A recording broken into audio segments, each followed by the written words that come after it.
ಶ್ರೀರಾಮಂ ಹನುಮತ್ಸೇವ್ಯಂ ಶ್ರೀಕೃಷ್ಣಂ ಭೀಮಸೇವಿತಂ ಶ್ರೀವ್ಯಾಸಂ ಶ್ರೀಮದಾನಂದ ತೀರ್ಥಸಂಸೇವಿತಂ ಭಜೆ. ವ್ಯಾಸಾಯ ಭವನಾಶಾಯ ಶ್ರೀಶಾಯ ಗುಣರಾಶಯೇ ಹೃದ್ಯಾಯ ಶುದ್ಧವಿದ್ಯಾಯ ಮಧ್ವಾಯ ಚ ನಮೋ ನಮಃ. ಪರಮಾತ್ಮನೇ ಸತತಮೇಕರೂಪಿಣೇ ದಶರೂಪಿಣೇ ಶತಸಹಸ್ರರೂಪಿಣೇ ಅವಿಕಾರಿಣೇ ಸ್ಫುಟಮನಂತರೂಪಿಣೇ ಸುಖಚಿತ್ ಸಮಸ್ತತನಮೇ ನಮೋ ನಮಃ.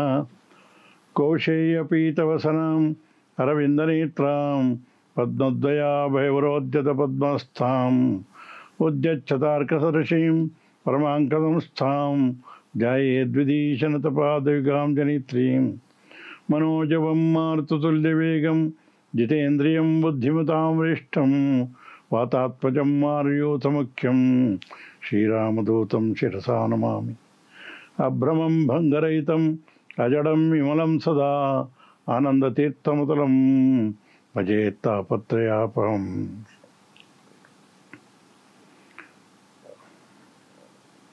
ಕೀರ್ತಿಶೇಷರಾಗಿರತಕ್ಕಂತಹ ನಿಮ್ಮೆಲ್ಲರ ಗುರುಗಳಾಗಿರತಕ್ಕಂತಹ ಶ್ರೀ ವಿಶ್ವೇಶತೀರ್ಥ ಶ್ರೀಪಾದರು ಒಂದು ಘನೋದ್ದೇಶದಿಂದ ಬೆಂಗಳೂರಿನಲ್ಲಿ ಪೂರ್ಣಪ್ರಜ್ಞ ವಿದ್ಯಾಪೀಠವನ್ನು ಸ್ಥಾಪನೆ ಮಾಡಿದರು. ಆ ವಿದ್ಯಾಪೀಠದಲ್ಲಿ ಪ್ರತಿ ವರ್ಷವೂ ಅಧ್ಯಯನ ಮಾಡಿ ಎಷ್ಟೋ ಜನ ಪಂಡಿತರು ಪುರೋಹಿತರು ಎಲ್ಲ ಅದರಿಂದ ಹೊರಹೊಮ್ಮಿದ್ದಾರೆ. ಅಂಥ ಸಾವಿರಾರು ಜನರು ನಾವೆಲ್ಲ ಒಟ್ಟು ಸೇರಿ ನಾವು ಪೂರ್ಣಪ್ರಜ್ಞ ವಿದ್ಯಾಪೀಠ ಪ್ರಾಕ್ತನ ವಿದ್ಯಾರ್ಥಿ ಸಂಘ ಎಂಬುದಾಗಿ ಒಂದು ಸಂಘವನ್ನು ಕಟ್ಟಿಕೊಂಡಿದ್ದೇವೆ. ಇದರ ಉದ್ದೇಶ ಶ್ರೀಪಾದಂಗಳವರು ಯಾವ ಉದ್ದೇಶದಿಂದ ವಿದ್ಯಾಪೀಠವನ್ನು ಸ್ಥಾಪಿಸಿದ್ದಾರೋ ಆ ಉದ್ದೇಶವನ್ನೇ ಉಳಿಸಿಕೊಂಡು ಬೆಳೆಸಿಕೊಂಡು ಹೋಗಬೇಕು ಎಂಬುದು ನಮ್ಮ ದೃಷ್ಟಿಕೋನ.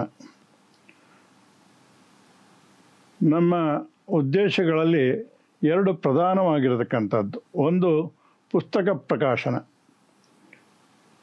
ನಮ್ಮಲ್ಲಿ ಅಧ್ಯಯನ ಮಾಡಿ ಈಗ ಪಂಡಿತರಾಗಿರ್ತಕ್ಕಂತಹ ಹಾಗೆಯೇ ಲೇಖನ ಬರೆಯುವುದರಲ್ಲಿಯೂ ಕೂಡ ನಿಸ್ಸೀಮರಾಗಿರ್ತಕ್ಕಂತಹ ಪಂಡಿತರಿಂದ 40ರಿಂದ 60 ಪೇಜಿನ ಒಳಗೆ ಒಂದು ವಿಷಯವನ್ನು ಇಟ್ಟುಕೊಂಡು ಪುಸ್ತಕವನ್ನು ಬರೆಸಿ ಅದನ್ನು ಪ್ರಕಾಶನ ಮಾಡತಕ್ಕಂಥದ್ದು ಒಂದು ಉದ್ದೇಶ. ಈ ಉದ್ದೇಶ ಸಫಲ ಆಗಬೇಕಾದ್ರೆ ಅದಕ್ಕೆ ಜನರ ಪ್ರೋತ್ಸಾಹ ಅಗತ್ಯ. ಯಾರಾದರೂ 25,000 ರೂಪಾಯಿಯನ್ನು ಕೊಟ್ಟರೆ ನಾವು ಅವರ ಲೆಕ್ಕದಲ್ಲಿ ಒಂದು ಪುಸ್ತಕವನ್ನು ನಾವು ಪ್ರಕಾಶನ ಮಾಡ್ತೇವೆ. ಇನ್ನೊಂದು ಉದ್ದೇಶ, ನಮ್ಮಲ್ಲಿ ಅಧ್ಯಯನ ಮಾಡಿರತಕ್ಕಂತಹ ಪಂಡಿತರಿಂದ, ಉಪನ್ಯಾಸಕಾರರಿಂದ, ಪ್ರವಚನಕಾರರಿಂದ, ಒಳ್ಳೆಯ ವಾಗ್ಮಿಗಳಿಂದ ನಮ್ಮ ಮಾಧ್ವ ತತ್ವಜ್ಞಾನವನ್ನು ಸಮೃದ್ಧಗೊಳಿಸಿರತಕ್ಕಂತಹ ಯತಿಗಳು ಅಥವಾ ಪಂಡಿತರು ಅಥವಾ ಯಾವುದಾದರೂ ವಿಶೇಷ ಸಮಾರಂಭದ ಬಗ್ಗೆ ಅಥವಾ ಭಗವಂತನ ರೂಪಗಳ ಬಗ್ಗೆ ಅವರಿಂದ ಉಪನ್ಯಾಸವನ್ನು ಮಾಡಿಸ್ತಕ್ಕಂತಹ ಇನ್ನೊಂದು ಕಾರ್ಯಕ್ರಮವನ್ನು ನಾವು ಹಮ್ಮಿಕೊಂಡಿದ್ದೇವೆ. ಇದಕ್ಕೂ ಕೂಡ ಯಾರಾದರೂ 2,000 ರೂಪಾಯಿಯನ್ನು ಕೊಟ್ಟರೆ ನಾವು ಅವರ ಪ್ರೋತ್ಸಾಹಧನದಿಂದ ಒಂದು ಉಪನ್ಯಾಸವನ್ನು ನಾವು ಬಿತ್ತರಿಸಲಿಕ್ಕಿದ್ದೇವೆ. ಇವತ್ತು ನಮ್ಮ ಪ್ರಸಿದ್ಧ ವಿದ್ವಾಂಸರಾಗಿರತಕ್ಕಂತಹ ಹಾಗೂ ವಾಗ್ಮಿಗಳಾಗಿರತಕ್ಕಂತಹ ನಾಗರಾಜಾಚಾರ್ಯ JP ಇವರು ಶ್ರೀ ವಿದ್ಯಾಮಾನ ತೀರ್ಥ ಶ್ರೀಪಾದಂಗಳವರ ಬಗ್ಗೆ ಅವರ ಗೌರವವನ್ನು ಮಾತಿನ ಮೂಲಕವಾಗಿ ಅವರು ಸಮರ್ಪಿಸಲಿಕ್ಕಿದ್ದಾರೆ. ವಿದ್ಯಾಮಾನ ತೀರ್ಥರು ಅದ್ವಿತೀಯ ಪಂಡಿತರು. ಹಾಗಲ್ಲದೆ ಅಷ್ಟೇ ಅಲ್ಲದೆ ಮಾಧ್ವ ತತ್ವಜ್ಞಾನ ಪ್ರಸಾರದ ಬಗ್ಗೆ ತಮ್ಮ ಜೀವನವನ್ನೆಲ್ಲ ಮುಡಿಪಾಗಿಟ್ಟವರು. ಅವರು ತಾವು ತತ್ವಜ್ಞಾನವನ್ನು ಪ್ರಸಾರ ಮಾಡಿದ್ದು ಮಾತ್ರವಲ್ಲ, ಅದನ್ನು ಮುಂದುವರಿಸಿಕೊಂಡು ಹೋಗಬೇಕು ಎಂಬ ದೃಷ್ಟಿಯಿಂದ ಒಬ್ಬ ಶ್ರೇಷ್ಠರಾಗಿರತಕ್ಕಂತಹ ವಿಶ್ವೇಶ್ವರಂತಹ ಒಬ್ಬರು ಶಿಷ್ಯರನ್ನು ಕೂಡ ಸಮಾಜಕ್ಕೆ ಅವರು ಕೊಟ್ಟಿದ್ದಾರೆ. ಅವರ ಬಗ್ಗೆ ಹೆಚ್ಚಿನ ವಿವರವನ್ನು ಶ್ರೀ ನಾಗರಾಜಾಚಾರ್ಯರು ಮುಂದೆ ಹೇಳಲಿಕ್ಕಿದ್ದಾರೆ. ಈ ಕಾರ್ಯಕ್ರಮವನ್ನು ಪ್ರೋತ್ಸಾಹಧನವನ್ನು ಕೊಟ್ಟು ಬಿತ್ತರಿಸಲಿಕ್ಕೆ ಸಹಾಯ ಮಾಡಿರತಕ್ಕಂಥವರು ಶಕುಂತಳಾ ಗಿರಿರಾಜ್ ಎಂಬವರು, ಕೆನರಾ ಬ್ಯಾಂಕಿನ ಮಾಜಿ ಉದ್ಯೋಗಿಗಳು. ಈಗ ಶ್ರೀ ನಾಗರಾಜಾಚಾರ್ಯರಿಂದ ಮುಂದಿನ ಪ್ರವಚನವನ್ನು ನೀವು ಕೇಳಬಹುದಾಗಿದೆ. ಓಷ್ಠಾಪಿಧಾನಾನಕುಲೀದಂತೈಃ ಪರಿವೃತಾ ಪವಿಃ ಸರ್ವಸ್ಯೈ ವಾಚ ಈಶಾನಾ ಚಾರುಮಾಮಿಹ ವಾದಯೇತ್. ಬುದ್ಧಿರ್ಬಲಂ ಯಶೋಧೈರ್ಯಂ ನಿರ್ಭಯತ್ವಂ ಅರೋಗತಾ ಅಜಾಡ್ಯಂ ವಾಕ್ಪಟುತ್ವಂಚ ಹನುಮಸ್ಮರಣಾದ್ ಭವೇತ್.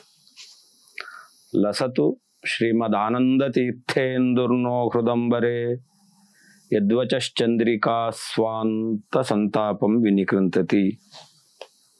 ಆಪಾದಮೌಲಿಪರ್ಯಂತಂ ಗುರುಣಾಂ ಆಕೃತಿಂ ಸ್ಮರೇತ್ ತೇನ ವಿಘ್ನಾಃ ಪ್ರಣಶ್ಯಂತಿ ಸಿದ್ಧ್ಯಂತಿ ಚ ಮನೋರಥಾಃ.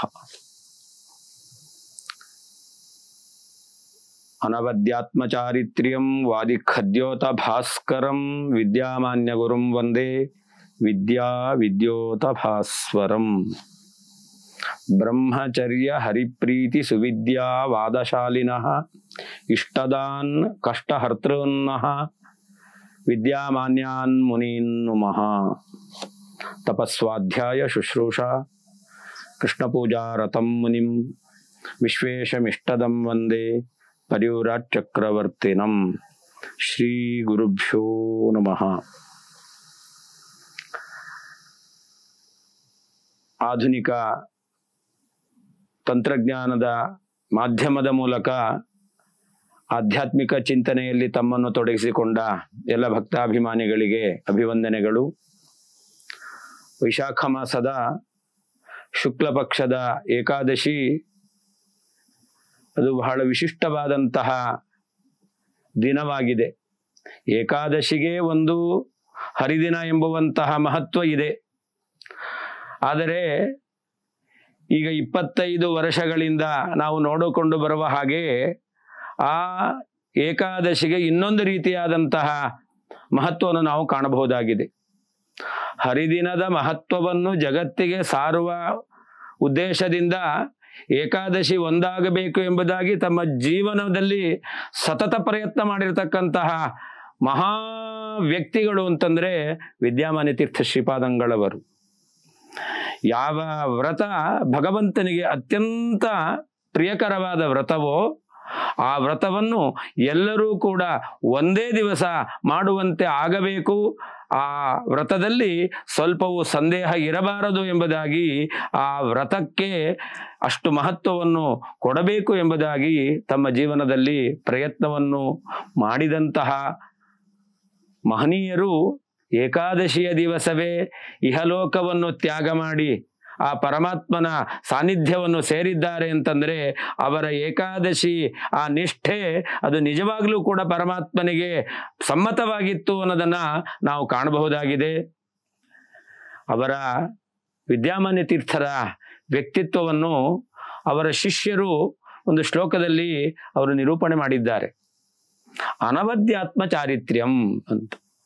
ಅವರ ಜೀವಿತಾವಧಿಯಲ್ಲಿ ನೋಡಿದರೆ ಎಲ್ಲಿಯೂ ಒಂದು ಕಪ್ಪು ಚುಕ್ಕೆಗೆ ಅವಕಾಶ ಇಲ್ಲ. ಅಷ್ಟು ಪರಿಶುದ್ಧವಾಗಿರ್ತಕ್ಕಂತಹ ವ್ಯಕ್ತಿತ್ವವನ್ನು ಜೀವನದಲ್ಲಿ ಅವರು ರೂಪಿಸಿಕೊಂಡವರು, ಅದನ್ನು ಉಳಿಸಿಕೊಂಡವರು. ಅಂತಹ ವ್ಯಕ್ತಿತ್ವ ವಿದ್ಯಾಮಾನ್ಯ ತೀರ್ಥರದ್ದು. ವಿದ್ಯಾಮಾನ್ಯ ತೀರ್ಥರು ಇನ್ನೊಬ್ಬರು ವಿದ್ಯಾಮಾನ್ಯರ ಬಗ್ಗೆ ಒಂದು ಮಾತು ಹೇಳ್ತಾರೆ. ವಿದ್ಯಾಮಾನ್ಯರು ಅಂದ್ರೆ ಯಾರು ಅಂತಂದ್ರೆ, ವಿದ್ಯೆಯ ಮಾನಿತೋ ಯಸ್ತು ವಿದ್ಯಾ ಏನೈವ ಮಾನಿತ ಅಂತ. ವಿದ್ಯಾಮಾನ್ಯರು ಅಂದ್ರೆ ಅದು, ಅವರಿಗೆ ಮಹತ್ವ ಬಂದದ್ದು ವಿದ್ಯೆಯಿಂದ. ತನಗೆ ವಿದ್ಯೆಯಿಂದ ಮಹತ್ವ ಬಂದಿರಬಹುದು, ಆದರೆ ಯಾರ್ಯಾರು ವಿದ್ಯಾವಂತರಾಗಿದ್ದಾರೋ ಎಲ್ಲರಿಗೂ ಕೂಡ ಮಾನ್ಯ ಮಾಡಿದಂತಹ ಮಹನೀಯರು ಅಂತಂದ್ರೆ ವಿದ್ಯಾಮಾನ್ಯರು. ಇಂತಹ ಒಂದು ಆ ವಿದ್ಯೆಗೆ, ತತ್ವಜ್ಞಾನಕ್ಕೆ ತಮ್ಮ ಜೀವನವನ್ನೇ ಮುಡುಪಾಗಿಟ್ಟಂತಹ ಮಹನೀಯರು ವಿದ್ಯಾಮಾನ್ಯ ತೀರ್ಥ ಶ್ರೀಪಾದಂಗಳವರು. ಅವರ ಬಗ್ಗೆ ವಿಶ್ವೇಶತೀರ್ಥ ಶ್ರೀಪಾದಂಗಳವರು ಹೇಳ್ತಾರೆ, ವಾದಿ ಖದ್ಯೋತ ಭಾಸ್ಕರಂ ಅಂತ. ಅವರ ಜೀವಿತಾವಧಿಯಲ್ಲಿ ನಾವು ನೋಡಿದ್ರೆ ಎಷ್ಟು ಕಡೆಯಲ್ಲಿ ಶ್ರೀಮದ್ ಆಚಾರ್ಯರ ಸಿದ್ಧಾಂತಕ್ಕೆ ವಿರುದ್ಧವಾದ ವಿಚಾರವನ್ನು ಹೇಳ್ತಕ್ಕಂತಹ ವ್ಯಕ್ತಿಗಳನ್ನು ಕರೆದು ಅಗೌರವ ಮಾಡದೇನೆ ಅವರಿಂದ ಈ ತತ್ವ ಸರಿ ಇದೆಯೇ ಎಂಬುದಾಗಿ ಚರ್ಚೆ ಮಾಡಿ, ಅವರಿಗೂ ಒಂದು ರೀತಿಯಲ್ಲಿ ಈ ರೀತಿಯಾದ ದೋಷಗಳಿದೆಯಲ್ಲ ಅಂತ ಮನಸ್ಸಿಗೆ ಅನ್ನಿಸ್ಬೇಕು, ಬಾಯ್ಬಿಟ್ಟು ಹೇಳಲ್ಲ. ಆದರೆ ಆ ರೀತಿಯಲ್ಲಿ ಆ ಇತರ ಸಿದ್ಧಾಂತವನ್ನು ಅದು ಸರಿಯಲ್ಲ ಅನ್ನೋದನ್ನ ಅನೇಕ ಇತರ ಮತೀಯರಿಗೂ ಕೂಡ, ವಿದ್ವಾಂಸರಿಗೂ ಕೂಡ ಮನವರಿಕೆ ಮಾಡಿಕೊಟ್ಟಂತಹ ಆ ಒಂದು ಧೀಮಂತವಾದ ವ್ಯಕ್ತಿತ್ವ ಅದು ವಿದ್ಯಾಮಾನ್ಯ ತೀರ್ಥ ಶ್ರೀಪಾದಂಗಳವರದ್ದು. ಅಷ್ಟೇ ಅಲ್ಲ, ಅವರ ರೂಪವನ್ನು ನೋಡ್ತೇವೆ ಅಂದ್ರೆ ಸಾಕು, ಒಂದು ಅದರಲ್ಲಿ ಏನೋ ಭಕ್ತಿ ತಾನಾಗೇ ಬರಬೇಕು. ಅಂತಹ ಒಂದು ವಿಶಿಷ್ಟವಾಗಿರ್ತಕ್ಕಂತಹ ಆ ಸ್ವರೂಪ ಅವರದ್ದು. ಅದನ್ನೇ ಇನ್ನೊಬ್ಬ ಸ್ವಾಮಿಗಳು ಹೇಳ್ತಾರೆ, ಅವರ ವ್ಯಕ್ತಿತ್ವ ಎಂಥದ್ದು, ಬ್ರಹ್ಮಚರ್ಯ, ಹರಿಪ್ರೀತಿ, ಸುವಿದ್ಯಾ, ವಾದಶಾಲಿನಃ, ಇಷ್ಟದಾನ್ ಕಷ್ಟಹರ್ತೃನ್ನ. ಇದೆಲ್ಲವೂ ಕೂಡ ನಮ್ಮ ಸೌಭಾಗ್ಯ ಅಂತ ನಾವು ಅನ್ಕೊಳ್ಬೇಕು. ವಿದ್ಯಾಮಾನ್ಯ ತೀರ್ಥ ಶ್ರೀಪಾದಂಗಳವರ ಅನುಗ್ರಹ ಅಲ್ಪವಾದರೂ ನಮ್ಮ ಮೇಲೆ ಇದೆ ಅಂತ ನಾವು ಅನ್ಕೊಳ್ಬೇಕು. ಯಾಕೆ ಅಂತಂದ್ರೆ ಈ ಶ್ಲೋಕದಲ್ಲಿ ಮಹನೀಯರು, ಅವರ ಶಿಷ್ಯರು, ವಿದ್ಯಾಧೀಶ ತೀರ್ಥ ಶ್ರೀಪಾದಂಗಳವರು ಏನು ಅವರ ಬಗ್ಗೆ ಅವರು ಕೊಂಡಾಡಿದ್ದಾರೆ, ಅದನ್ನು ನೋಡುವಂತಹ ಸೌಭಾಗ್ಯ ನಮ್ಮದೂ ಆಗಿತ್ತು ಅಂತ ನಾವು ಸಂತೋಷ ಪಡಬೇಕು. ಅವರಲ್ಲಿ ಅಖಂಡಿತವಾದಂತಹ ಬ್ರಹ್ಮಚರ್ಯ ಎಂಬತಕ್ಕಂಥದ್ದು, ಅದನ್ನೇ ಬ್ರಹ್ಮಚರ್ಯ ಅಂತ ಹೇಳಿದ್ದಾರೆ. ಇನ್ನೊಂದು ಬ್ರಹ್ಮಚರ್ಯ ಅಂತಂದ್ರೆ ಬ್ರಹ್ಮಣಿ ಚರಣಂ, ನಿರಂತರವಾಗಿ ವೇದ ಶಾಸ್ತ್ರಗಳ ಅಧ್ಯಯನ ತತ್ಪರತೆ. ಇದು ಕೇವಲ ಮಾತಿಗೆ ಅವರನ್ನು ಹೊಗಳಿದ್ದಲ್ಲ, ಇದು ನನ್ನ ಜೀವನದಲ್ಲಿ ನಾನು ಕಂಡಂತಹ ಒಂದು ಸನ್ನಿವೇಶ ಅಂತ ನನಗೆ ಹೇಳ್ಕೊಳ್ಳಿಕ್ಕೆ ಸಂತೋಷವಾಗುತ್ತೆ, ಹೆಮ್ಮೆಯಾಗತ್ತೆ. ವಿದ್ಯಾಮಾನ್ಯ ತೀರ್ಥ ಶ್ರೀಪಾದಂಗಳವರು ಬೆಂಗಳೂರಿಗೆ ಬಂದಾಗ ವಿದ್ಯಾಪೀಠದಲ್ಲಿ ಪೂಜಾ ಮಂದಿರದ ಪಕ್ಕದಲ್ಲಿರುವಂತಹ, ಅದನ್ನ ನಾರಾಯಣದಾಸರ ಮನೆ ಅಂತ ಕರೀತಾರೆ, ಅಲ್ಲಿ ವಾಸ ಮಾಡುತ್ತಾ ಇದ್ರು. ನಾನು ಆ ಮನೆಯಲ್ಲಿ ಸ್ವಾಮಿಗಳು ಇಲ್ಲದ ಕಾಲದಲ್ಲಿ, ಇರುವ ಕಾಲದಲ್ಲಿ ನಾನು ಅಲ್ಲೇ ಮಲಗುತ್ತಾ ಇದ್ದೆ. ವಿದ್ಯಾಮಾನ್ಯ ತೀರ್ಥ ಶ್ರೀಪಾದಂಗಳವರು ಅವರ ಇಳಿಯ ವಯಸ್ಸಿನಲ್ಲಿ ನಿದ್ರೆ ಬಾರದೇ ಇದ್ದಾಗ ರಾತ್ರಿ ಕಾಲದಲ್ಲಿ ಎದ್ದು ಅಧ್ಯಯನ ಮಾಡ್ತಕ್ಕಂಥದ್ದನ್ನು ಅನೇಕ ಬಾರಿ ನಾನು ನೋಡಿದ್ದೇನೆ. ಆದರೆ ನಾನು ಎದ್ದು ಓದಲಿಲ್ಲ. ಆದರೆ ಅವರು ಮಾತ್ರ ಆ ವಯಸ್ಸಿನಲ್ಲೂ ಕೂಡ ಓದತಕ್ಕಂತಹದ್ದು. ಎಂತಹ ಬ್ರಹ್ಮಚರ್ಯ, ಆ ಜ್ಞಾನವನ್ನು ಸಂಪಾದನೆ ಮಾಡಬೇಕು ಎಂಬತಕ್ಕಂತಹ ಪ್ರವೃತ್ತಿ ಅವರಲ್ಲಿದೆ, ಅದನ್ನ ನಾವು ಕಾಣಬಹುದು. ಹಾಗೆ ಭಗವಂತನಲ್ಲಿ ಅಪಾರವಾದಂತಹ ಪ್ರೀತಿ, ಭಗವಂತನ ಸರ್ವೋತ್ತಮತ್ವ ಪ್ರತಿಪಾದನೆ ಮಾಡೋದ್ರಲ್ಲಿ ಅವರಿಗೆ ಇರತಕ್ಕಂತಹ ಆ ಒಂದು ದಾರ್ಢ್ಯ, ಅದು ನಾವೆಲ್ಲ ಹೇಳ್ತೇವೆ ಬಾಯಲ್ಲಿ, ಅದು ನಮಗೆ ಮನವರಿಕೆ ಆಗಿರುತ್ತೆ ಅಂತಿಲ್ಲ. ಆದರೆ ನಾವು ಶಾಸ್ತ್ರ ಓದಿರ್ತೇವೆ, ತಿಳಿದಿದ್ದನ್ನು ಹೇಳ್ತೇವೆ. ಆದರೆ ವಿದ್ಯಾಮಾನ್ಯ ತೀರ್ಥ ಶ್ರೀಪಾದಂಗಳವರಲ್ಲಿ ಭಗವಂತನಲ್ಲಿ ಅಚಲವಾಗಿರ್ತಕ್ಕಂತಹ ಪ್ರೀತಿ ಇತ್ತು. ಅಲ್ಲ, ಇದನ್ನ ಹೆಂಗೆ ಹೇಳ್ತೀರಾ ಅಂತ ನೀವು ಕೇಳಬಹುದು. ನೋಡಿ, ಉಪನಿಷತ್ತಿನಲ್ಲಿ ಒಂದು ಮಾತಿದೆ, ಯಮೇ ವೇಷ ವೃಣತೆ ತೇನ ಲಭ್ಯ ತಸ್ಯೈಷ ಆತ್ಮ ವಿವೃಣತೆ ತನುಂ ಸ್ವಾಂ. ಭಗವಂತ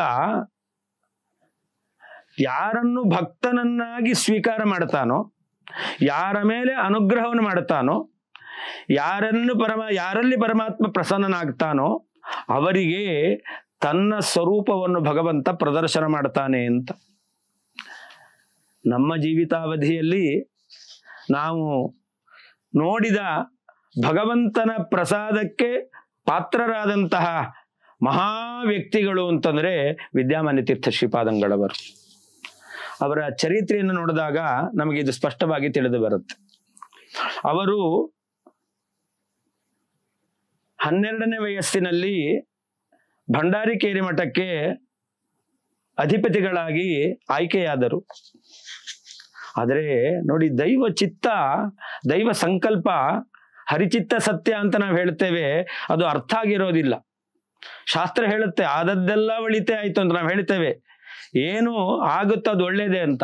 ನೋಡಿ, ವಿದ್ಯಾಮಾನ್ಯ ತೀರ್ಥರಿಗೆ ಭಂಡಾರಿಕೇರಿ ಮಠಕ್ಕೆ ಆಶ್ರಮ ಆದದ್ದು ಹೌದು, ಆದರೆ ಭಂಡಾರಿಕೇರಿ ಮಠದ ಹಿಂದಿನ ಸ್ವಾಮಿಗಳು ಇವರಿಗೆ ಆಶ್ರಮ ಕೊಟ್ಟದ್ದಲ್ಲ. ಏನೋ ಒಂದು ಅನಿವಾರ್ಯ ಕಾರಣದಿಂದಾಗಿ ಅವರಿಗೆ ಆಶ್ರಮ ಕೊಡ್ಲಿಕ್ಕೆ ಸಾಧ್ಯವಾಗಲಿಲ್ಲ. ವಿದ್ಯಾಮಾನ್ಯ ತೀರ್ಥರಿಗೆ ಆಶ್ರಮ ಕೊಡಬೇಕು ಎಂಬುದಾಗಿ ಅವರಿಗೂ ಮನಸ್ಸಿಗೆ ಬಂದಿತ್ತು. ಆದರೆ ಆಶ್ರಮವನ್ನು ಕೊಟ್ಟವರು ಆಗಿನ ಕಾಲದ ಪರ್ಯಾಯ ಪೀಠಾಧೀಶರಾಗಿರ್ತಕ್ಕಂತಹ ವಿಭುಧಪ್ರಿಯ ತೀರ್ಥರು. ಅದು ಕೂಡ ಸರ್ವಜ್ಞ ಪೀಠದಲ್ಲಿ ಸನ್ನಿಹಿತರಾದವರು. ಸರ್ವಜ್ಞ ಪೀಠದಲ್ಲಿ ಸನ್ನಿಹಿತರಾದವರಿಂದ ಅವರಿಗೆ ಆಶ್ರಮ ದೀಕ್ಷೆ ಪ್ರಾಪ್ತವಾಯಿತು, ಪ್ರಣವೋಪದೇಶ ಎಂಬತಕ್ಕಂಥದ್ದು ಪ್ರಾಪ್ತವಾಯಿತು. ಅಷ್ಟೇ ಅಲ್ಲ, ಅಲ್ಲಿಯೇ ಅವರಿಗೆ ಪ್ರಾರಂಭಿಕ ವಿದ್ಯಾಭ್ಯಾಸಗಳು ಕೂಡ ನಡೀತು. ಇದು ಒಂದು ರೀತಿಯಲ್ಲಿ ನಾವು ಇವತ್ತು ಸರ್ವಜ್ಞ ಪೀಠ ಅಂತಂದ್ರೆ ಯಾರು ಸರ್ವಜ್ಞ ಪೀಠದಲ್ಲಿ ಕೂಡುತ್ತಾರೋ ಅವರಲ್ಲಿ ಶ್ರೀಮದ್ ಆಚಾರ್ಯರ ವಿಶೇಷ ಸನ್ನಿಧಾನ ಇದೆ ಎಂಬುದಾಗಿ ಎಲ್ಲರೂ ನಂಬತಕ್ಕಂಥದ್ದು. ಹಾಗಾದರೆ ವಿದ್ಯಾಮಾನ್ಯ ತೀರ್ಥರಿಗೆ ಭಂಡಾರಿಕೇರಿ ಮಠಕ್ಕೆ ಅಧಿಪತಿಗಳಾಗಿ ಬರಬೇಕು ಎಂಬತಕ್ಕಂತಹ ಆ ಒಂದು ಸಂಕಲ್ಪ ಭಗವಂತನದ್ದು. ಆದ್ರಿಂದ ಭಗವಂತ ಏನ್ ಮಾಡಿದ್ರು ಕೂಡ ತನ್ನ ವಿಶೇಷ ಅಧಿಷ್ಠಾನ ಪಾತ್ರನಾದಂತಹ ಯಾವ ಮುಖ್ಯ ಪ್ರಾಣ ಇದ್ದಾನೆ ಅವನಿಂದ ಮಾಡಿಸ್ತಾನೆ. ಮುಖ್ಯ ಪ್ರಾಣ ದೇವರ ಅವತಾರಭೂತರಾದವರೇ ಆಚಾರ್ಯರು. ಆಚಾರ್ಯ ಸನ್ನಿಧಾನೋಪೇತರಾಗಿರ್ತಕ್ಕಂತಹ ವಿಭುಧಪ್ರಿಯ ತೀರ್ಥರಿಂದ ಸನ್ಯಾಸ ಆಗಿದೆ ಅಂತಂದ್ರೆ ಅದು ಭಗವಂತನ ಮನಸ್ಸಿಗೆ ಬಂದಿದೆ ಅಂತ ಒಂದು. ಎರಡನೇದಾಗಿ ಇನ್ನೊಂದು, ಭಂಡಾರಿಕೇರಿ ಮಠಕ್ಕೆ ಕೃಷ್ಣನನ್ನು ಮುಟ್ಟಿ ಪೂಜೆ ಮಾಡುವಂತಹ ಅಧಿಕಾರ, ಅದು ಅಷ್ಟಮಠಗಳ ಏನೊಂದು ಪೂಜೆಯ ನಿಯಮ ಇದೆ ಅದರಂತೆ ಭಂಡಾರಿಕೇರಿ ಮಠಕ್ಕೆ ಕೃಷ್ಣನನ್ನು ಮುಟ್ಟಿ ಪೂಜೆ ಮಾಡುವಂತಹ ಅಧಿಕಾರ ಇಲ್ಲ. ಚರಿತ್ರೆಗಳಲ್ಲಿ ನಾವು ಅಲ್ಲಲ್ಲಿ ಕೇಳ್ತೇವೆ, ಯಾರೋ ಒಂದು ಸಂದರ್ಭದಲ್ಲಿ ಇತರ ಮಠಾಧಿಪತಿಗಳು ಕೂಡ ಕೃಷ್ಣನನ್ನು ಮುಟ್ಟಿ ಪೂಜೆ ಮಾಡಿದ್ದಾರೆ ಅಂತ. ಆದರೆ ಇದಕ್ಕೆ ಅವಕಾಶ ಇಲ್ಲ ಅನ್ನೋದನ್ನ ನಾವು ಮನವರಿಕೆ ಮಾಡಿಕೊಳ್ಳಬೇಕು.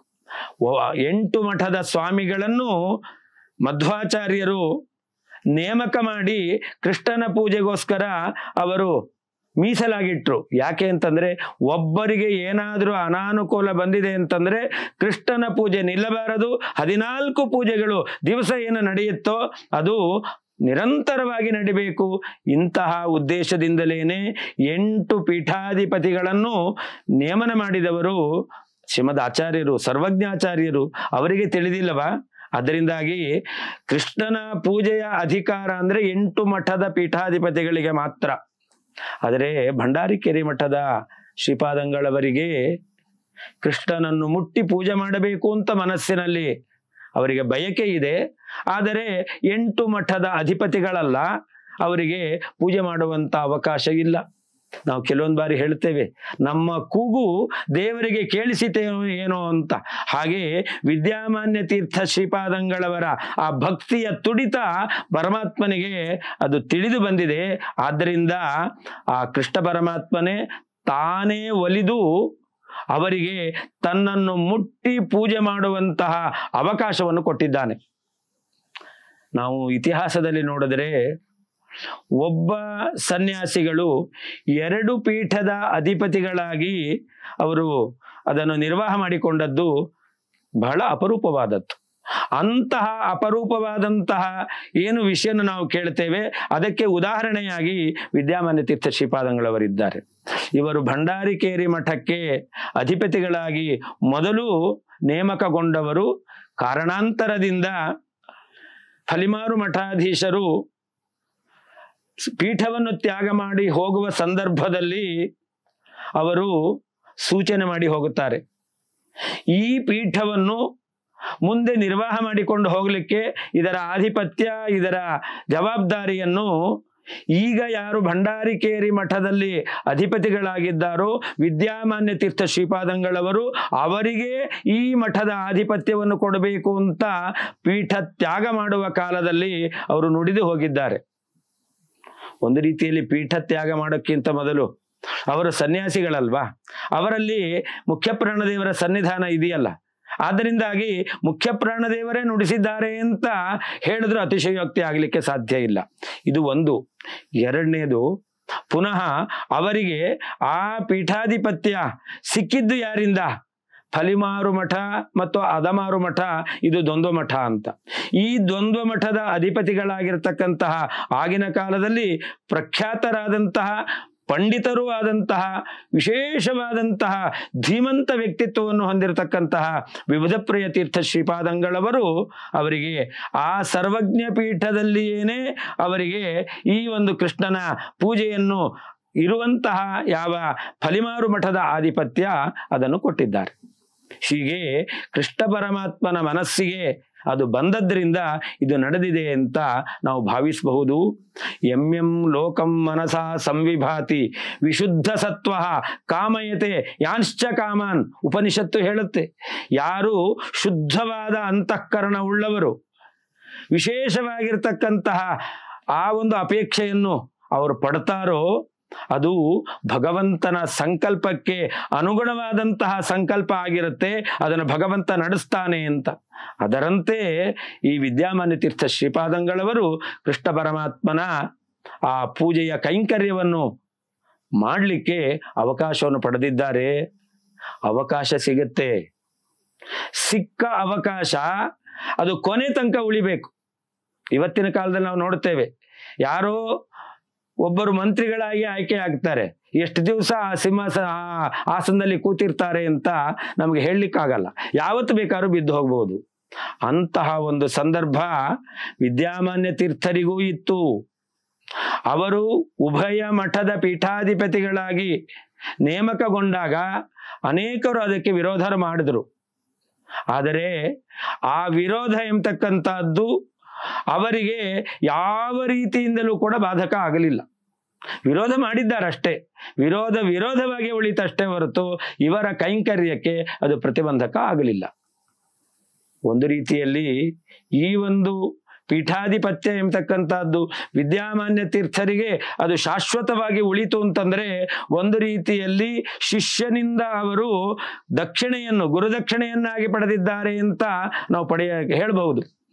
ಅವರ ಉತ್ತಮವಾದಂತಹ ಶಿಷ್ಯರು ಅಂತ ನಾವು ಯಾರನ್ನು ಕರಿತೇವೆ, ಪೇಜಾವರ ಮಠಾಧೀಶರಾದಂತಹ ವಿಶ್ವೇಶತೀರ್ಥ ಶ್ರೀಪಾದಂಗಳವರು, ಅವರ ಒಂದು ನೇತೃತ್ವದಲ್ಲಿ ವಿದ್ಯಾಮಾನ್ಯ ತೀರ್ಥ ಶ್ರೀಪಾದಂಗಳವರಿಗೆ ಆ ಫಲಿಮಾರು ಮಠಾಧಿಪತ್ಯ ಎಂಬತಕ್ಕಂಥದ್ದು ಯೋಗ್ಯ ಎಂಬುದಾಗಿ ಅದು ಜಿಲ್ಲಾ ಮಟ್ಟದ ನ್ಯಾಯಾಲಯದಲ್ಲಿ, ಅನಂತರದಲ್ಲಿ ರಾಜ್ಯ ಮಟ್ಟದ ನ್ಯಾಯಾಲಯದಲ್ಲಿ, ರಾಷ್ಟ್ರ ಮಟ್ಟದ ನ್ಯಾಯಾಲಯದಲ್ಲಿ ಆ ತೀರ್ಪು ಒದಗಿ ಬಂದಿದೆ ಅಂತಂದ್ರೆ ಯಮೈವೇಶ ವೃಣತೆ ತೇನ ಲಭ್ಯ. ಇದು ಭಗವಂತನ ಮನಸ್ಸಿಗೆ ಬಂದದ್ದು. ಕಾರಣ ಏನು? ನಾನು ಹೇಳಲಿಕ್ಕೆ ಬಂದದ್ದು ಹರಿಪ್ರೀತಿ. ಆ ವಿದ್ಯಾಮಾನ್ಯ ತೀರ್ಥರಲ್ಲಿ ಭಗವಂತನಲ್ಲಿ ಅಚಲವಾಗಿರ್ತಕ್ಕಂತಹ ಪ್ರೀತಿ ಎಂಬತಕ್ಕಂತಹದ್ದು ಇದ್ದದ್ದರಿಂದ ಅವರಿಗೆ ಕೃಷ್ಣನ ಆರಾಧನೆ ಮಾಡತಕ್ಕಂತಹ ಅವಕಾಶ ಎಂಬತಕ್ಕಂತಹದ್ದು ತಾನಾಗೇ ಒದಗಿ ಬಂತು. ಅದರಿಂದ ಎಂತಹ ಒಂದು ಆ ವ್ಯಕ್ತಿತ್ವ ಅವರಲ್ಲಿ ಭಗವಂತನ ಭಕ್ತಿ ಇತ್ತು ಅನ್ನೋದನ್ನ ನಾವು ಕಾಣಬಹುದಾಗಿದೆ. ಹಾಗೆ ಇನ್ನೂ ಒಂದು ಅವರ ವ್ಯಕ್ತಿತ್ವದ ಬಗ್ಗೆ ನಾವು ಮನನ ಮಾಡಬೇಕು ಅಂತಂದ್ರೆ, ವಿದ್ಯಾಮಾನ್ಯ ತೀರ್ಥ ಶ್ರೀಪಾದಂಗಳವರು ಫಲಿಮಾರು ಮಠಾಧೀಶರಾದರು. ನಾನು ಮೊದಲೇ ಹೇಳಿದ ಹಾಗೆ ಮಠಾಧಿಪತ್ಯ ಬಂದ ಮೇಲೆ ವಿರೋಧ ಉಂಟಾಗಿತ್ತು. ವಿರೋಧ ಇರುವಂತ ಸಂದರ್ಭದಲ್ಲಿ ಒಂದು ಬಾರಿ ಅವರು ಮದ್ರಾಸ್ ನಗರದಲ್ಲಿ ಚಾತುರ್ಮಾಸ್ಯ ಕುಳಿತಿದ್ದಾರೆ. ನೋಡಿ, ಉತ್ತಮ ವ್ಯಕ್ತಿಗಳ ಚಿಂತನೆ ಹೇಗಿರುತ್ತೆ ಅನ್ನೋದನ್ನ ನಾವು ಆಲೋಚನೆ ಮಾಡಬೇಕು. ನಾನೇನೋ ಫಲಿಮಾರು ಮಠದ ಆಧಿಪತ್ಯವನ್ನು ವಹಿಸಿಕೊಂಡು ಕೃಷ್ಣನ ಪೂಜೆ ಮಾಡ್ತಾ ಇದ್ದೇನೆ. ಅವರ ಮನಸ್ಸಿಗೆ ಒಂದು ಆಲೋಚನೆ ಬಂತಂತೆ, ವಿರೋಧ ಕಂಡು ಬರ್ತಾ ಇದೆ. ಹಾಗಾದ್ರೆ ಭಗವಂತನಿಗೆ ಇದು ಇಷ್ಟ ಇದೆಯೋ ಇಲ್ಲವೋ, ಭಗವಂತನಿಗೆ ಇಷ್ಟ ಇಲ್ಲವೋ ಏನೋ, ಭಗವಂತನಿಗೆ ಇದು ಅಭಿಮತ ಅಲ್ಲ, ಆದ್ರಿಂದ ಜನಗಳು ವಿರೋಧ ಮಾಡ್ತಾ ಇದ್ದಾರೋ ಏನೋ ಅಂತ ಅವರ ಮನಸ್ಸಿಗೆ ಬಂತಂತೆ. ಆದ್ರೆ ಕೃಷ್ಣ ಪರಮಾತ್ಮನ ಪೂಜೆಯನ್ನು ಬಿಡ್ಲಿಕ್ಕೆ ಅವರಿಗೆ ಮನಸ್ಸಿಲ್ಲ. ಹಾಗಾದ್ರೆ ಏನಾದ್ರೂ ಒಂದು ಇದಕ್ಕೆ ಸಂಶಯಕ್ಕೆ ಪರಿಹಾರ ಮಾಡಿಕೊಳ್ಬೇಕು ಅಂತ ಆಲೋಚನೆ ಮಾಡ್ತಾರೆ. ಆಗಿನ ಕಾಲದಲ್ಲಿ ಮದ್ರಪುರಿಯಲ್ಲಿ, ಮದ್ರಾಸ್ ನಗರದಲ್ಲಿ ಉದ್ದಾಮ ಪಂಡಿತರೂ ಹೌದು, ಪುರೋಹಿತರೂ ಹೌದು, ರಾಜಪುರೋಹಿತರು ಅಂತ ಖ್ಯಾತಿಯನ್ನು ಪಡೆದವರು, ಗೌರವಾನ್ವಿತರಾದವರು,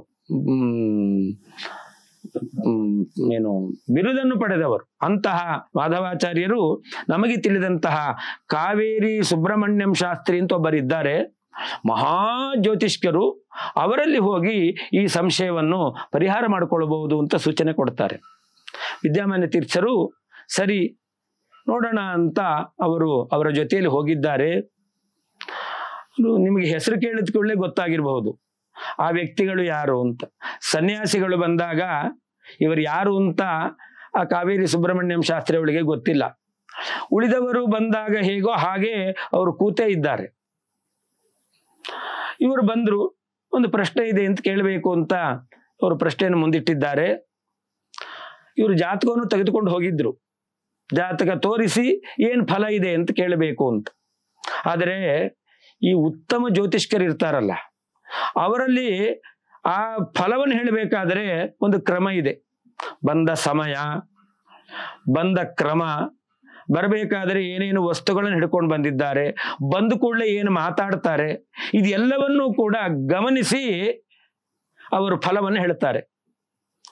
ಆ ಕಾವೇರಿ ಸುಬ್ರಹ್ಮಣ್ಯಂ ಶಾಸ್ತ್ರಿ ಇವರು ಬಂದ ಸಮಯವನ್ನು ನೋಡಿ, ಏನು ಕವಡೆ ಹಾಕಿ ನೋಡ್ತಕ್ಕಂಥದ್ದಿದೆಯಲ್ಲ ಅದನ್ನು ಹಾಕಿದ್ದಾರೆ. ಅವರಿಗೆ ಒಂದು ವಿಷಯ ತಿಳಿದು ಬಂದಿದೆ. ಮೊದಲು ಎದ್ದು ಬಂದು ಅವರಿಗೆ ನಮಸ್ಕಾರ ಮಾಡಿದ್ರಂತೆ. ಇದು ನಡೆದ ಘಟನೆ. ವಿದ್ಯಾಮಾನ್ಯ ತೀರ್ಥರನ್ನು ಹೊಗಳಬೇಕು ಅಂತ ಹೇಳ್ತಕ್ಕಂಥ ವಿಷಯ ಅಲ್ಲ.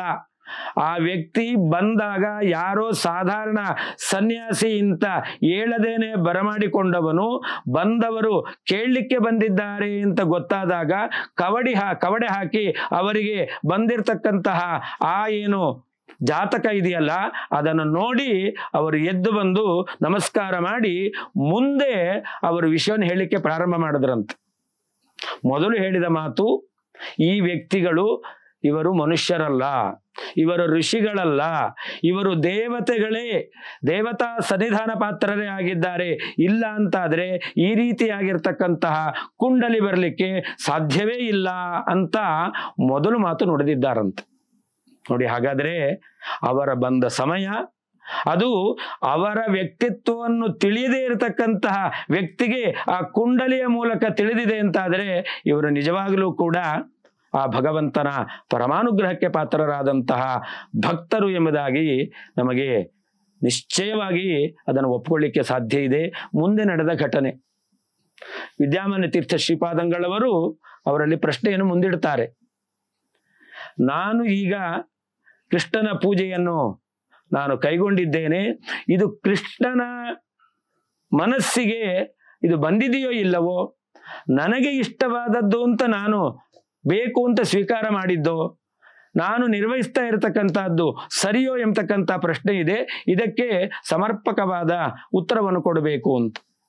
ಅದಕ್ಕೆ ಅವರು ಅದೇ ಕುಂಡಲಿಯಲ್ಲಿ ನೋಡಿ ಹೇಳ್ತಾರಂತೆ, ಇದು ನಿಮಗೆ ನ್ಯಾಯಪ್ರಾಪ್ತವಾದದ್ದು.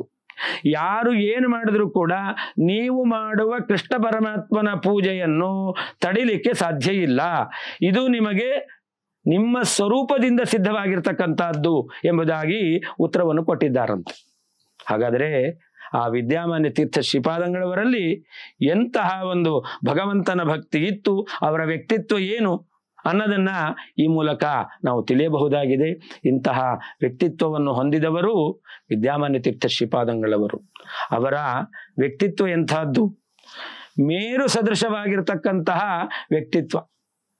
ನಮ್ಮ ಮಾಧ್ವ ಪರಂಪರೆಯಲ್ಲಿ ಒಬ್ಬ ವ್ಯಕ್ತಿಗೆ ಪಾಠ ಮಾಡ್ತಕ್ಕಂಥದ್ದೇ ಬಹಳ ಕಷ್ಟ. ಯಾಕೆ ಶಿಷ್ಯರು ಸಿಗೋದಕ್ಕೆ ಬಹಳ ಕಷ್ಟ. ಆದರೆ ವಿದ್ಯಾಮಾನ್ಯ ತೀರ್ಥ ಶ್ರೀಪಾದಂಗಳವರು ಒಂದು ರೀತಿಯಲ್ಲಿ ವಾದಿರಾಜರು ಹೇಳಿದಂತೆ ಶ್ರೀನಿವಾಸ ಸುರದ್ರುಮಃ ಅಂತ ಹೇಳ್ತಾರೆ, ಶ್ರೀನಿವಾಸನನ್ನು ಕಲ್ಪವೃಕ್ಷ ಅಂತ. ಹಾಗೆಯೇ ವಿದ್ಯಾಮಾನ್ಯ ತೀರ್ಥ ಶ್ರೀಪಾದಂಗಳವರು ಕೂಡ ಕಲ್ಪವೃಕ್ಷ ಅಂತ. ನಾವು ಕಲ್ಪವೃಕ್ಷ ಅನ್ನೋದು ಬೇಡ, ಬರೀ ಒಂದು ವೃಕ್ಷವನ್ನು ನಾವು ಇಟ್ಕೊಳ್ಳೋಣ, ಒಂದು ಮಾವಿನ ಮರ ಅಂತ ಇಟ್ಕೊಳ್ಳೋಣ. ಮಾವಿನ ಮರ ಮಾವಿನ ಹಣ್ಣನ್ನು ಕೊಡುತ್ತೆ, ಹಣ್ಣಿನಲ್ಲಿ ಪುನಃ ಅದು ಇನ್ನೊಂದು ಮರವಾಗಿ ಬೆಳೆಯುತ್ತೆ. ಹಾಗಾದ್ರೆ ಯಾವುದೇ ಹಣ್ಣು ಕೊಡುವಂತಹ ಮರ ಇದೆಯಲ್ಲ, ಅದು ಬೀಜದ ಮೂಲಕ ಇನ್ನಷ್ಟು ಮರಗಳನ್ನು ಬೆಳೆಸುತ್ತೆ. ಹಾಗೆಯೇ ವಿದ್ಯಾಮಾನ್ಯ ತೀರ್ಥ ಶ್ರೀಪಾದಂಗಳವರು ಕೂಡ ತಾವು ಮೇರು ಸದೃಶವಾದಂತಹ ವ್ಯಕ್ತಿತ್ವವನ್ನು ಪಡೆದವರು. ಅಷ್ಟೇ ಅಲ್ಲ ನೋಡಿ, ಗಾದೆ ಒಂದು ಹೇಳುತ್ತಾರೆ, ಸಿಂಹದ ಮರಿಗೆ ಜನ್ಮವನ್ನು ಕೊಡುತ್ತೆ ಅಷ್ಟೇ ಹೊರತು ಅದು ನರಿ ಮರಿಗೆ ಜನ್ಮವನ್ನು ಕೊಡ್ಲಿಕ್ಕೆ ಸಾಧ್ಯ ಇಲ್ಲ ಅಂತ. ಹಾಗೆ ವಿದ್ಯಾಮಾನ್ಯ ತೀರ್ಥ ಶ್ರೀಪಾದಂಗಳವರು ಅವರದ್ದು ಅಂತಹ ಸಿಂಹ ಸದೃಶವಾದಂತಹ ವ್ಯಕ್ತಿತ್ವ. ವಾದಶಾಲಿನಃ, ಯಾರು ಅವರ ಮುಂದೆ ವಾದದಲ್ಲಿ ಗೆಲ್ಲುವವರಿಲ್ಲ, ಬೇಡ, ಅವರು ಕರೆದಾಗ ವಾದಕ್ಕೆ ಬರಲಿಲ್ಲ. ವಿದ್ಯಾಮಾನ್ಯ ತೀರ್ಥ ಶ್ರೀಪಾದಂಗಳವರು 78, 79ನೇ ಇಸವಿಯ ಸಂದರ್ಭದಲ್ಲಿ, ಆಗಿನ ಕಾಲದಲ್ಲಿ 1 ಲಕ್ಷ ರೂಪಾಯಿಯನ್ನು ನಾವು ಕೊಡ್ತೇವೆ, ಯಾರು ಬೇಕಾದರೂ ನಮ್ಮ ಜೊತೆಯಲ್ಲಿ ದ್ವೈತದ ವಿರುದ್ಧವಾಗಿ ವಾದ ಮಾಡಲಿಕ್ಕೆ ಬರಬಹುದು, ಜಯಿಸಿದ್ರೆ 1 ಲಕ್ಷ ರೂಪಾಯಿ ಬಹುಮಾನ ಕೊಡ್ತೇವೆ ಅಂತ ಅವರು ಅನೇಕ ಪತ್ರಿಕೆಗಳಲ್ಲಿ, ಕೇವಲ ಆಯಾ ಪ್ರಾದೇಶಿಕ ಪತ್ರಿಕೆಗಳಲ್ಲ, ಇಡೀ ಭಾರತ ದೇಶದಲ್ಲಿ ಹರಿದಾಡುವಂತಹ ಪತ್ರಿಕೆಗಳಲ್ಲಿ ಆಗಾಗ ಪ್ರಕಟಣೆ ಮಾಡಿದ್ರು. ಆದರೆ ಅವರ ಜೀವಿತಾವಧಿಯಲ್ಲಿ ಯಾರೂ ಕೂಡ ಅವರ ಮಾತಿಗೆ ಓಗೊಟ್ಟು ವಾದಕ್ಕೆ ಬಂದವರಿಲ್ಲ. ಈ ರೀತಿಯಲ್ಲಿ ತಮ್ಮ ಆ ಒಂದು ಸಿಂಹದ ವ್ಯಕ್ತಿತ್ವವನ್ನು ತೋರಿದವರು. ಅವರಿಂದ 5 ಸಿಂಹದ ಮರಿಗಳು ಅಂತ ಹೇಳಿದ್ರೆ ತಪ್ಪಾಗಲಾರದು. 5 ಜನ ವಿಶಿಷ್ಟವಾಗಿರ್ತಕ್ಕಂತಹ ಈ ತತ್ವವಾದದಲ್ಲಿ ಅಗಾಧವಾದಂತಹ ಪಾಂಡಿತ್ಯವನ್ನು ಹೊಂದಿದಂತಹ ಸನ್ಯಾಸಿ ಶಿಷ್ಯರಿದ್ದಾರೆ.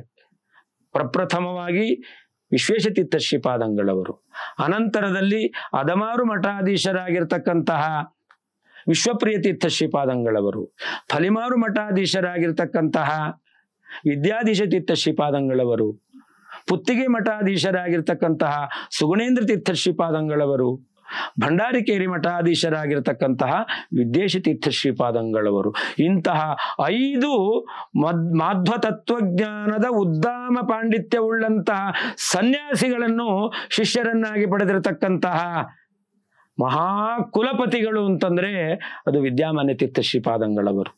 ಅಂತಹ ವ್ಯಕ್ತಿತ್ವ ಅವರದ್ದು. ಹಾಗೆಯೇ ಅವರನ್ನು ಚಿಂತನೆ ಮಾಡಬೇಕು ಅಂತಂದ್ರೆ ಇಷ್ಟದಾನ್ ಕಷ್ಟಹರ್ತರನ್ನಹ ಅಂತ. ಅವರು ಇಷ್ಟಪ್ರದರು, ಅನಿಷ್ಟವನ್ನು ಪರಿಹಾರ ಮಾಡುವವರು ಅಂತ. ಇದಕ್ಕೆ ಒಂದು ಸಣ್ಣ ಉದಾಹರಣೆಯನ್ನು ನಾವು ಗಮನಿಸಬೇಕು ಅಂತಂದ್ರೆ, ಒಂದು ಬಾರಿ ವಿದ್ಯಾಮಾನ್ಯ ತೀರ್ಥ ಶ್ರೀಪಾದಂಗಳವರು ಏನು ಪೂರ್ಣಪ್ರಜ್ಞ ವಿದ್ಯಾಪೀಠ ಅಂತ ಇವತ್ತು ಪ್ರಪಂಚದಲ್ಲೇ ಖ್ಯಾತಿಯನ್ನು ಪಡೆದಿದೆ, ಈ ವಿದ್ಯಾಪೀಠ ನಿರ್ಮಾಣ ಆಗುವಂತಹ ಸಂದರ್ಭದಲ್ಲಿ ಪರಮ ಪೂಜ್ಯ ವಿಶ್ವೇಶತೀರ್ಥ ಶ್ರೀಪಾದಂಗಳವರು, ಅವರ ಗುರುಗಳಾದಂತಹ ವಿದ್ಯಾಗುರುಗಳಾದಂತಹ ವಿದ್ಯಾಮಾನ್ಯ ತೀರ್ಥ ಶ್ರೀಪಾದಂಗಳವರು ಕಟಿಬದ್ಧರಾಗಿ ಅವರು ಈ ವಿದ್ಯಾಪೀಠವನ್ನು ಕಟ್ಟಬೇಕು ಎಂಬುದಾಗಿ ಭಾರವನ್ನು ಹೊತ್ತುಕೊಂಡು ಅವರು ನಿಂತಿದ್ರು. ಆವಾಗ ಕಲ್ಯಾಣಿಯಲ್ಲಿ ವಾಸ ಮಾಡುತ್ತಾ ಇದ್ರು. ವಿದ್ಯಾಪೀಠ ಪ್ರಾರಂಭದ ಹಂತದಲ್ಲಿ ಕಲ್ಯಾಣಿ ಮಠದಲ್ಲಿಯೇನೆ, ರಾಘವೇಂದ್ರ ಸ್ವಾಮಿಗಳ ಮಠದಲ್ಲಿಯೇನೆ ಅದು ಪ್ರಾರಂಭದಲ್ಲಿ ವಿದ್ಯಾಪೀಠ ಪ್ರಾರಂಭವಾದದ್ದು. ಆ ಸಂದರ್ಭದಲ್ಲಿ ಅಲ್ಲಿ ವಾಸ ಮಾಡ್ತಾ ಇದ್ದರಂತೆ. ಆಗ ಒಬ್ಬ ಮಹಿಳೆ ಇವರನ್ನು ನೋಡಿದ್ದಾಳೆ. ಅವಳಿಗೆ ಏನ್ ಅನ್ನಿಸ್ತೋ ಗೊತ್ತಿಲ್ಲ, ಇವ್ರ ಹತ್ರ ಬಂದು ಗಳಗಳ ಅಂತ ಅಳ್ತಾ ಇದ್ದಾಳಂತೆ. ವಿದ್ಯಾಮಾನ್ಯ ತೀರ್ಥ ಶ್ರೀಪಾದಂಗಳವರು ಯಾಕೆ ಏನಾಯ್ತು ಅಂತ ಅವಳನ್ನು ವಿಚಾರಿಸ್ತಾ ಇದ್ದಾರೆ. ಅವಳು ಹೇಳ್ತಾಳೆ, ನನ್ನ ಮಗನಿಗೆ 5 ವರ್ಷ ಆಗಿದೆ, ಇನ್ನೂ ಅವನಿಗೆ ಅಪ್ಪ ಅಮ್ಮ ಅಂತ ಶಬ್ದವನ್ನು ಉಚ್ಚಾರಣೆ ಮಾಡ್ಲಿಕ್ಕೆ ಬರ್ತಾ ಇಲ್ಲ. ನನ್ನ ಮಗ ಹೀಗಾಗಿದ್ದಾನೆ, ಅವನಿಗೆ ಮಾತೇ ಬರಲ್ಲ ಅಂತ ನನಗೆ ಬಹಳ ಬೇಸರವಾಗಿದೆ ಅಂತ ಆ ವಿದ್ಯಾಮಾನ್ಯ ತೀರ್ಥರಲ್ಲಿ ಅವಳು ದುಃಖವನ್ನು ತೋಡ್ಕೊಳ್ತಾಳಂತೆ. ವಿದ್ಯಾಮಾನ್ಯ ತೀರ್ಥರು ಒಂದು ಕ್ಷಣ ಅವರು ಕಣ್ಣು ಮುಚ್ಚಿದ್ದಾರಂತೆ. ಭಗವಂತನನ್ನು ಧ್ಯಾನ ಮಾಡಿ ಅವರ ಬಾಯಲ್ಲಿ ಬಂದ ಮಾತು, ಇವತ್ತಿನಿಂದ 48 ದಿನಗಳ ಕಾಲ ಪ್ರತಿ ದಿವಸ ನಾನೇನು ಇಲ್ಲಿ ಜಪವನ್ನು ಮಾಡ್ತೇನೆ, ಆ ಕಾಲದಲ್ಲಿ ಮಗುವನ್ನು ಕರ್ಕೊಂಡು ಬರಬೇಕು, ನಾನು ತೀರ್ಥ ಕೊಡ್ತೇನೆ, 48 ದಿನಗಳ ಕಾಲ ತೀರ್ಥವನ್ನು ಸ್ವೀಕಾರ ಮಾಡಿಸಿ ಕರ್ಕೊಂಡು ಹೋಗಬೇಕು ಅಂತ. ಈ ರೀತಿಯಲ್ಲಿ 47 ದಿನಗಳ ಕಾಲ ನಡೆದಿದೆ. ಆದರೂ ಕೂಡ ಆ ಮಗುವಿಗೆ ಬಾಯಿ ಬರಲಿಲ್ಲಂತೆ. ಇವತ್ತು ನಾವು ವೈದ್ಯರ ಹತ್ರ ಹೋಗ್ತೇವೆ, ಏನೋ ರೋಗ ಅಂತ. ವೈದ್ಯರು ಒಂದು ಮಾತ್ರೆ ಔಷಧಿಯನ್ನು ಕೊಟ್ಟಿರ್ತಾರೆ. ನಾವು ವೈದ್ಯರ ಹತ್ರ ಕೇಳ್ತೇವೆ, ಅಲ್ಲ ಇದೇನು ಫಲಕಾರಿ ಆಗ್ಲಿಲ್ಲಲ್ಲ ಅಂತ. ವೈದ್ಯರೇನು ಹೇಳ್ತಾರೆ, ನೋಡೋಣ ಇನ್ನೊಂದು ಕೋರ್ಸ್ ಸ್ಟಾರ್ಟ್ ಮಾಡೋಣ ಅಂತ. ಆದರೆ ಅಧ್ಯಾತ್ಮದಲ್ಲಿ ಮಾತ್ರ ಹಾಗಿಲ್ಲ. ಏನು ಒಂದು ದಾರಿಯನ್ನು ಹಿಡಿದಿರ್ತೇವೆ, ಆ ದಾರಿ ಅದು ಫಲಕಾರಿ ಆಗಲೇಬೇಕು. ವಿದ್ಯಾಮಾನ್ಯ ತೀರ್ಥ ಶ್ರೀಪಾದಂಗಳವರಿಂದ 47 ದಿನಗಳ ಕಾಲ ತೀರ್ಥವನ್ನು ಪಡೆದಂತಹ, ಸ್ವೀಕಾರ ಮಾಡಿಸಿದಂತಹ ಆ ಮಹಿಳೆ ತನ್ನ ಮಗುವಿಗೆ ಇನ್ನೂ ಮಾತು ಬರಲಿಲ್ಲಲ್ಲ, ಇನ್ಯಾವತ್ತು ಮಾತು ಬರುತ್ತೆ ಅಂತ ಮನಸ್ಸಲ್ಲಿ ಆಲೋಚನೆ ಮಾಡಿಕೊಂಡು ಬಂದಿದ್ದಾಳೆ. ಮಾರನೇ ದಿವಸ ವಿದ್ಯಾಮಾನ್ಯ ತೀರ್ಥ ಶ್ರೀಪಾದಂಗಳವರು ತಮ್ಮ ಆಹ್ನಿಕವನ್ನು ಮುಗಿಸಿ ಆಮೇಲೆ ತೀರ್ಥವನ್ನು ಕೊಟ್ಟರು. ಅಷ್ಟು ದಿವಸ ಆ ಮಗುವನ್ನು ಮಾತಾಡಿಸಿರ್ಲಿಲ್ಲ. ಅವತ್ತು ಅವರು ಆ ಮಗುವಿನ ಬಾಯಲ್ಲಿ ಹೇಳು ಅಂತ ಹೇಳಿಸ್ತಾರೆ, ಶ್ರೀ. ಆ ತಾಯಿ ನೋಡುತ್ತಾ ಇದ್ದಾಳೆ, ಮಗುವಿನ ಬಾಯಲ್ಲಿ ಶ್ರೀ ಅಂತ ಬಂತಂತೆ. ಏನೋ ಒಂದು ಶಬ್ದ ಬಂತು ಅಂತ ಅವಳು ಆನಂದ ಬಾಷ್ಪವನ್ನು ಸುರಿಸ್ತಾ ಇದ್ದಾಳೆ. ಮುಂದೆ ಹೇಳ್ಕೊಡ್ತಾರಂತೆ, ವೇದ.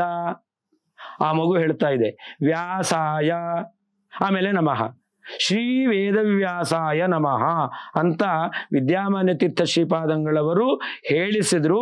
ಆ ಮಗು ಹಾಗೆ ಹೇಳ್ತಂತೆ, ಇಷ್ಟದಾನ್. ಹಾಗಾದ್ರೆ ವಿದ್ಯಾಮಾನ್ಯ ತೀರ್ಥ ಶ್ರೀಪಾದಂಗಳವರು ಒಬ್ಬ ವ್ಯಕ್ತಿಗೆ ಬಾಯಿ ಬರುವಂತೆ ಮಾಡಿದ್ದಾರೆ ಅಂತಂದ್ರೆ ಇದು ಒಂದು ಮಗುವಿಗೆ ಬಾಯಿ ಬರುವಂತೆ ಮಾಡಿದ್ದು.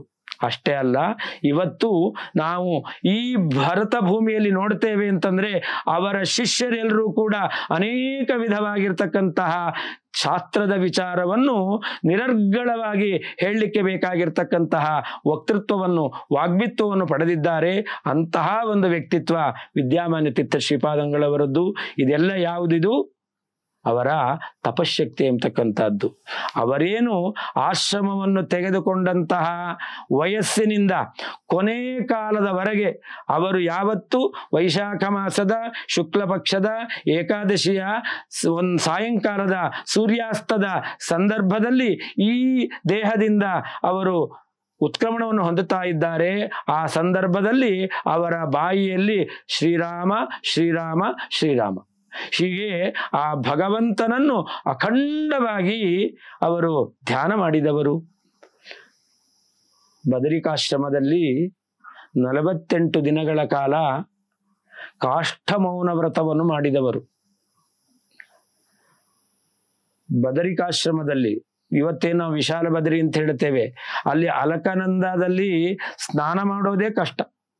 ಆದ್ರಿಂದ ನಾವು ಭಾಗವತದ ಒಂದು ವಾಕ್ಯ ಬಹಳ ಸಂತೋಷದಿಂದ ನೆನೆಸ್ಕೊಳ್ತೇವೆ, ಈ ಕ್ಷಯ ಅಲಕಾನಂದ, ಈ ಕ್ಷಯ ಅಲಕಾನಂದಾಯ. ನಾವು ಅಲಕಾನಂದ ನೋಡಿದ್ರೆ ಸಾಕಂತೆ. ಏನಾಗುತ್ತೆ ಅಂತಂದ್ರೆ ನಿರ್ಧೂತ ಕಲ್ಮಶಃ, ಅವರು ಎಲ್ಲ ಪಾಪವನ್ನು ಕಳ್ಕೊಳ್ತಾರೆ ಅಂತ. ಇವತ್ತೆಲ್ಲ ನಾವು ಅಷ್ಟೇ ಮಾಡೋದು, ಬರೀ ನೋಡ್ತೇವೆ, ಸ್ನಾನ ಮಾಡೋದು ಬಿಸಿ ನೀರು ಕುಂಡದಲ್ಲಿ. ಆದರೆ ಅಂತಹ ತಣ್ಣಗಿರ ಶೈತ್ಯಯುಕ್ತವಾಗಿರ್ತಕ್ಕಂಥ ನೀರಿನಲ್ಲಿ 48 ದಿನಗಳ ಕಾಲ 3 ಹೊತ್ತು ಸ್ನಾನ ಮಾಡಿದಂತಹ ಮಹನೀಯರು. ಅಷ್ಟೇ ಅಲ್ಲ, ಮೌನದಿಂದ ಇದ್ದು ವೇದವ್ಯಾಸ ಮಂತ್ರ, ಕೃಷ್ಣ ಮಂತ್ರ ಅದರ ಸಿದ್ಧಿಯನ್ನು ಪಡೆದಂತಹ ಮಹನೀಯರು ಆ ವಿದ್ಯಾಮಾನ್ಯ ತೀರ್ಥ ಶ್ರೀಪಾದಂಗಳವರು. ಇಂತಹ ಒಂದು ಸಾಧನೆಯನ್ನು ಮಾಡಿರತಕ್ಕಂತಹ ವಿದ್ಯಾಮಾನ್ಯ ತೀರ್ಥ ಶ್ರೀಪಾದಂಗಳವರು ತಮ್ಮ ಜೀವಿತಾವಧಿಯಲ್ಲಿ ಅನೇಕ ರೀತಿಯಾಗಿರ್ತಕ್ಕಂತಹ ಅವರು ಭಕ್ತರಿಗೆ ಜೀವನದಲ್ಲಿ ಧಾರ್ಮಿಕರಾಗಿ ಪರಿವರ್ತನೆ ಆಗುವ ಹಾಗೆ ಮಾಡ್ತಾ ಇದ್ರು. ವಿದ್ಯಾಮಾನ್ಯ ತೀರ್ಥ ಶ್ರೀಪಾದಂಗಳವರ ಪ್ರವಚನ ಅಂತಂದ್ರೆ ಎಲ್ಲ ಪ್ರವಚನದಲ್ಲಿಯೂ ಕೂಡ ಶ್ರೀಮದ್ ಆಚಾರ್ಯರ ತತ್ವವಾದದ ನಿರೂಪಣೆ ಇರಲೇಬೇಕು. ಅದು ಎಂತಹ ಲೌಕಿಕವಾಗಿರ್ತಕ್ಕಂತಹ ಕಾರ್ಯಕ್ರಮವೇ ಆಗಿರಬಹುದು. ವಿದ್ಯಾಮಾನ್ಯ ತೀರ್ಥ ಶ್ರೀಪಾದಂಗಳವರು ಇದ್ದಾರೆ ಅಂತಂದ್ರೆ ಶ್ರೀಮದ್ ಆಚಾರ್ಯರ ತತ್ವವಾದದ ವೈಶಿಷ್ಟ್ಯ ಏನು ಅನ್ನೋದನ್ನ ಪ್ರತಿಪಾದನೆ ಮಾಡ್ತಾ ಇದ್ರು. ಅನಂತರದಲ್ಲಿ ನೋಡಿ, ನಾವೆಲ್ಲ ಗೃಹಸ್ಥಾಶ್ರಮದಲ್ಲಿದ್ದೇವೆ, ನಮಗೆ ಕೊಟ್ಟಂತ ಒಂದು ಸಂದೇಶ ನಾವೆಲ್ಲ ಹೇಗಿರಬೇಕು ಅಂತ. ಬ್ರಹ್ಮಚರ್ಯ ಆಶ್ರಮ ಎಂಬತಕ್ಕಂಥದ್ದು ಧನ್ಯೋ ಗೃಹಸ್ಥಾಶ್ರಮ ಅಂತ ಹೇಳ್ತಾರೆ. ಆ ಗೃಹಸ್ಥಾಶ್ರಮದಲ್ಲಿರ್ತಕ್ಕಂಥ ವ್ಯಕ್ತಿಗಳಿಗೆ ಸ್ವಾಮಿಗಳು ಒಂದು ಸಂದೇಶ ಕೊಡ್ತಾ ಇದ್ರು, ಗೃಹಸ್ಥಾಶ್ರಮದಲ್ಲಿದ್ದವರು ಧನ ಸಂಪಾದನೆ ಮಾಡ್ರಿ ಅಂತ.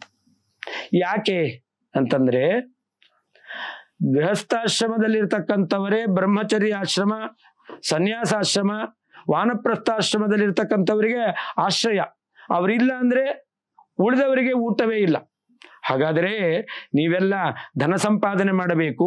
ಧನ ಸಂಪಾದನೆ ಮಾಡಿ ಈ 3 ಆಶ್ರಮದವರನ್ನು, ಗೃಹಸ್ಥಾಶ್ರಮದಲ್ಲಿರ್ತಕ್ಕಂಥವ್ರನ್ನು ಸೇರಿಸ್ಕೊಂಡ್ರೆ 4 ಆಶ್ರಮದವರನ್ನು ನೀವು ರಕ್ಷಣೆ ಮಾಡೋದಕ್ಕೆ ಅವಕಾಶ ಇದೆ. ಇದರಿಂದ ನೀವು ಸಂಸಾರದ ಈ ಸಾಗರ ಅದನ್ನು ದಾಟಬಹುದು ಅಂತ. ಅದಕ್ಕೊಂದು ಉದಾಹರಣೆ ಕೊಡ್ತಾ ಇದ್ರು ನೋಡಿ. ಸಾಗರ ದಾಟಬೇಕು ಅಂತಾದರೆ ದೋಣಿ ಬೇಕು. ಆ ದೋಣಿ ಬೇಕು ಅಂತಾದ್ರೆ ದೋಣಿ ಹೋಗ್ಬೇಕು ಅಂದ್ರೆ ನೀರು ಬೇಕು. ಆದ್ರೆ ನೀರು ಬೇಕು, ದೋಣಿಯ ಒಳಗಡೆ ನೀರಿದ್ರೆ ದೋಣಿ ಹೋಗ್ಲಿಕ್ಕೆ ಸಾಧ್ಯ ಇಲ್ಲ, ದೋಣಿ ಮುಳುಗಿ ಹೋಗುತ್ತೆ. ವಿದ್ಯಾಮಾನ್ಯ ತೀರ್ಥ ಶ್ರೀಪಾದಂಗಳವರು ಗೃಹಸ್ಥರಿಗೆ ಹೇಳ್ತಾ ಇದ್ರು, ಹಣ ಇರಬೇಕು.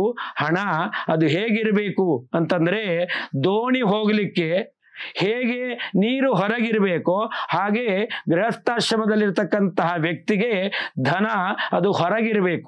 ಅರ್ಥಾತ್ ಇನ್ನೊಬ್ಬರಿಗೆ ಕೊಡ್ಲಿಕ್ಕೋಸ್ಕರ ಇರಬೇಕು. ದೋಣಿಯ ಒಳಗಡೆ ನೀರಿದೆ ಅಂತಾದ್ರೆ ದೋಣಿಯ ಮುಳುಗಿ ಹೋಗುತ್ತೆ. ಹಾಗಾದ್ರೆ ಅವನು ಸಂಪತ್ತು ಏನು ಸಂಪಾದನೆ ಮಾಡಿದ್ದಾರೆ ಅದು ಮನೆ ಒಳಗಡೆ ಇದೆ ಅಂತಾದ್ರೆ ಅದು ತನಗೆ ಎಂತಾಯ್ತು, ಅವನಿಗೆ ಮುಳುಗಿ ಹೋಗ್ತಾನೆ. ನೋಡಿ, ಈ ರೀತಿಯಾಗಿರ್ತಕ್ಕಂತಹ ಉದಾಹರಣೆಯನ್ನು ಕೊಟ್ಟು ಗೃಹಸ್ಥಾಶ್ರಮದಲ್ಲಿರ್ತಕ್ಕಂಥವರು ಧನ ಸಂಪಾದನೆ ಮಾಡಿ ಉಳಿದವರನ್ನು ಅವರು ಪೋಷಣೆ ಮಾಡಬೇಕು ಎಂಬುದಾಗಿ ಮಾರ್ಮಿಕವಾಗಿ ಅದನ್ನು ತಿಳಿಸಿಕೊಡುವಂತಹ ವ್ಯಕ್ತಿತ್ವ ವಿದ್ಯಾಮಾನ್ಯ ತೀರ್ಥ ಶ್ರೀಪಾದಂಗಳವರದ್ದು. ಅವರ ಮಹಿಮೆ ಎಷ್ಟು ಹೇಳಿದ್ರೂ ಕೂಡ ಸಾಧ್ಯ ಇಲ್ಲ. ನಾವು ಹೇಳುವಂತಹ ಆ ಒಂದು ವ್ಯಕ್ತಿತ್ವವನ್ನು ಹೊಂದಿದವರಲ್ಲ. ಆದರೆ ಶಾಸ್ತ್ರ ಒಂದು ಮಾತು ಹೇಳುತ್ತೆ, ಮಹನೀಯರ ಮಹತ್ವೆಯನ್ನು ಸ್ವಲ್ಪ ಮನನ ಮಾಡ್ತೇವೆ ಅಂದರೂ ಕೂಡ ಅದು ನಮ್ಮ ನಾಲಿಗೆ ಅದು ಪವಿತ್ರವಾಗುತ್ತೆ, ನಮ್ಮ ಜೀವನ ಸಾರ್ಥಕವಾಗುತ್ತೆ ಅಂತ. ಈ ರೀತಿಯಲ್ಲಿ ಇನ್ನೊಬ್ಬರ ಜೀವನವನ್ನು ಸಾರ್ಥಕ ಮಾಡಲಿಕ್ಕೋಸ್ಕರವೇ ಬಂದಿರತಕ್ಕಂತಹ ವ್ಯಕ್ತಿಗಳಲ್ಲಿ ಮಹನೀಯರಾಗಿರ್ತಕ್ಕಂಥವರು ವಿದ್ಯಾಮಾನ್ಯ ತೀರ್ಥ ಶ್ರೀಪಾದಂಗಳವರು.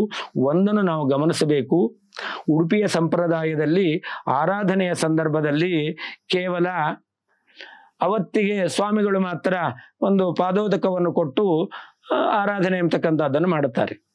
ಆದರೆ ಮೇಲುಗಡೆ ಘಟ್ಟದ ಮೇಲಿನ ಭಾಗದಲ್ಲಿ ಹೇಗೆ ಅನೇಕ ಮಹನೀಯರ ಆರಾಧನೆ ಎಂಬತಕ್ಕಂಥದ್ದು ನಡೆಯುತ್ತೋ ಆ ರೀತಿಯಲ್ಲಿ ನಡೆಯೋದಿಲ್ಲ.